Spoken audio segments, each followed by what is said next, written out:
2020년 10월 학력평가 20번 문제 보도록 하겠습니다. 자, 어떤 가족의 유전 형질 가와 나에 대해서 이야기를 하고 있습니다. 가는 A, 그 다음에 나는 B에 의해서 하는데 하나는 상염색체에 있고 하나는 X염색체에 존재한답니다. 자, 그 다음에 가족 구성원의 형질과 DNA량을 얘기를 하고 있고 조심해야 될 것은 기억입니다. 기억 같은 경우는 엄마나 아빠 중에서 생식세포를 만들 때에 비분리가 일어난 결과 클라인펠터 증후군이 되었다라고 얘기를 하고 있는 거죠. X, Y 임을 기억을 하고 문제로 들어가 주시면 될 것 같아요. 자, 먼저는 가의 형질 중에서 아버지와 형을 한번 볼게요. 아버지와 형. 얘네들이 만약에 X염색체에 존재한다고 한다면 이제 X염색체에 존재하는 A라고 하는 유전자형은 서로 달라야 되겠죠. 그런데 이렇게 서로 같습니다. 서로 같으면서 A 스타 Y, A 스타 Y라고 했을 때 다른 형질을 나타내고 있다. 이건 오류가 되기 때문에 얘는 가를 나타내는 유전자들은 상염색체에 존재하겠구나라는 사실을 알려주고 있는 거예요.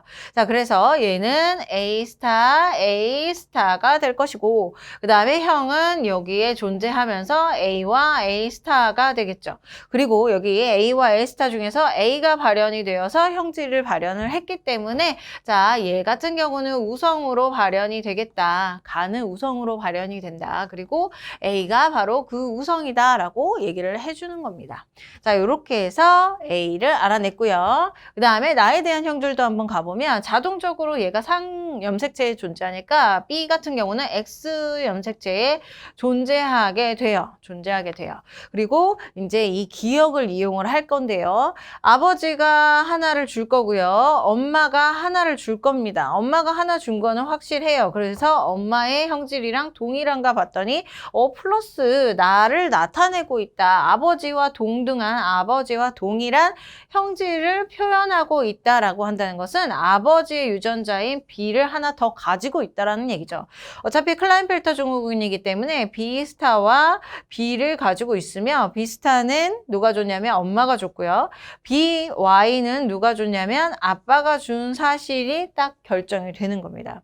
또 하나는 이제 B와 B 스타 중에서 누가 발현을 했냐면 B가 발현을 했죠. 자, 우리는 이형 접합인데 발현된 애가 우성임을 알 수가 있어요. 그래서 얘도 마찬가지로 우성으로 발현이 되며 얘는 B로 발현이 된다. 이렇게 얘기를 해줄 수가 있어요. 자, 유전자형을 한번 쭉 써보도록 할게요. 그러면 먼저 A부터 A는 이렇게 됐으니까 엄마 같은 경우 지금 아빠가 스타를 줬으니까 엄마가 A를 줘야 되겠죠. 그리고 누나도 마찬가지로 A 스타를 가지고 있기 때문에 엄마, 아빠가 하나씩 줘야 돼요. 그래서 엄마는 형질이 나타나고 있지만 스타를 하나 가지고 있는 이형 접합이다라고 알려줄 수가 있겠어요. 그 다음에 기억은 이제 성염색체만 비분리이기 때문에 상염색체는 제대로. 그래서 플러스가 나타나려면요. 무엇을 가져야 되냐면 A를 가져야 됩니다. 그래서 하나는 엄마, 하나는 아빠가 줬기 때문에 아빠가 A 스타를 줬겠죠. 이렇게 표현을 해줄 수가 있어요. 자, 그 다음에 B도 한번 볼게요. 표현이 되는 B 그리고 Y 이렇게 되겠네요. 자, 그 다음에 형도 형은 지금 발현이 되지 않았으니까 B 스타 Y 이렇게 되겠네요. 하나는 엄마가 줬으니까 엄마는 B 스타 하나를 가지고 있을 거고요. 자, 누나도 표현이 됐답니다. 그러니까 B를 가지고 있으면서 우성으로 발현을 할 거라서 여기에는 뭐가 들어가는지는 아직 모르는 상태인 것 같아요.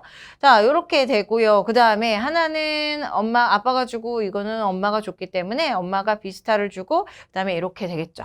또 하나 여기 엄마도 지금 나가 발현이 되지 않은 유전자형을 가져야 되니까 스타를 가져야 되고요. 이 누나도 이제 자동적으로 비스타를 엄마로부터 받아가지고 비비스타가 되겠습니다. 그래서 이제 나가 표현이 된 거죠. 자, 그러면 유전자형을 모두 다 완성을 했습니다. 이걸 가지고 문제로 들어가는 거죠. 조심할 거는 요거예요. 자, X, B, Y를 아빠가 줬다. 그런데 얘네는 상동염색체이기 때문에 정자 형성 과정 시 1분열 때 비분리가 일어났겠구나라는 것을 알려주는 겁니다. 자, 갑니다. 가의 유전자는 X염색체가 아니라 상염색체, 나가 성염색체에 존재했었죠.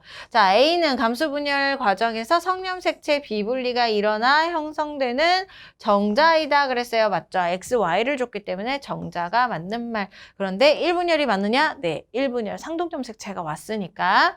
자, 그 다음에 기억의 동생이 태어날 거예요. 자, 기억의 동생이 태어날 때에 가와 나가 모두 발현될 확률. 자, 가 같은 경우는 상염색체면서 우성으로 나타나야 되고요. 그 다음에 나도 우성으로 나타나야 되죠. 얘 같은 경우는 B를 가져야 되고요. 얘 같은 경우는 A를 무조건 가져줘야 됩니다. 자, 요걸 가지고 이제 표현을 할 건데요. 여기 빈칸에다가 한번 써볼까요? 자, 아빠랑 엄마의 유전자형을 쓰면 되겠죠. 가부터 얘기를 해보면 아빠가 A스타고 엄마가 A스타예요. 그러면 이 중에서 A라고 하는 유전자형이 나오려면, 표현형이 나오려면요. 얘가 이렇게 만나거나 이렇게 만나야 돼요. 그래서 2분의 1이 되겠죠. 자, 나도 한번 보게 되면 BY랑 그 다음에 비슷하입니다. 비슷하예요. 그랬을 때 B가 나와줘야 된다. 그래야 우성이다 라고 얘기했죠. 그래서 요렇게 만나거나 요렇게 만나줘야 돼요. 아들은 무조건 비스타 Y이기 때문에 안 됩니다. B와 비스타로 해서 총 2분의 1이 되겠네요. 이 둘의 곱 총 4분의 1. 그러면 이 값은 4분의 1이다 했으니까 맞는 말이 되겠습니다. 자, 기억 틀렸고요. 니은과 디귿이 정답이기 때문에 우리 4번이 정답이 되겠네요.